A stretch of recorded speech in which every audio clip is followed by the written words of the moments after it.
This is Chat the Great.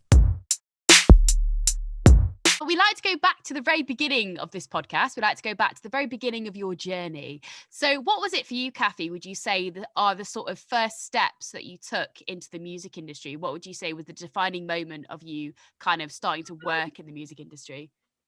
I think that, always liked music and been excited by all kinds. We were raised on, soul, classical, rock, reggae, everything, because my mum is groovy as hell. And I think I was just affected by songs, and I don't really have the academic or technical way of describing it, but it was like my moods, songs go in you, and then I don't know, and kind of like a little bit obsessed, and it just became better to be skiving lessons and getting more and more into music, and eventually we ended up in London, and used to do fanzines and sort of kind of like very, very natural, because I always think that going to gigs is entry level to the music industry, and I think that probably nearly everybody started at gigs. It's like you're at gigs, we're at a gig again,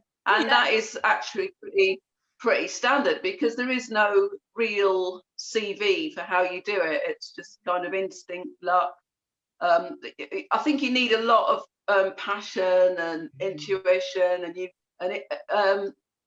have energy. You need energy. You can't do anything without even a little bit of energy in this. And I don't know. I kind of went to Rough Trade, took a fanzine to Rough Trade. Yeah. And got the job there because a friend had tipped me off, and I was, that very lovely people like Jeff Barrett signed the Manics, and kind of I was doing like their regional radio, and people were trying to persuade me that you can't have guitar bands on radio, which I just did not believe, because we have a history with.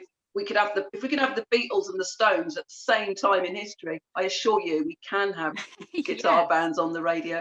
So I just kept plugging, and Jim Gillatley very kindly played Motown Junk on it was like North Sound Radio in Aberdeen at the time, and things just kind of like went on from there. I found that the Manics are just very genuine people, so when they said, we can get you a job with our management, I just thought, what a lovely thing to say, but I didn't really think I was cool enough to, because I always thought of people in record labels as kind of cool, they look cool, I'm more of a kind of person who likes to walk, that was it really, and then all or nothing.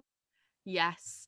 It's like an extended family that I still, and lots of things came out of that, because it was if it's good people with good hearts and souls, then there's a different kismet and karma that comes out of the things that they do. And so to this day, they're doing fantastic things. Even like now, Gillian's doing the Anchoress and doing wonderful with, just wonderful things. Terry's managing Himalayas. They've just done like about 24 million streams or something. Yeah, and they're smashing it. That's a really cool band.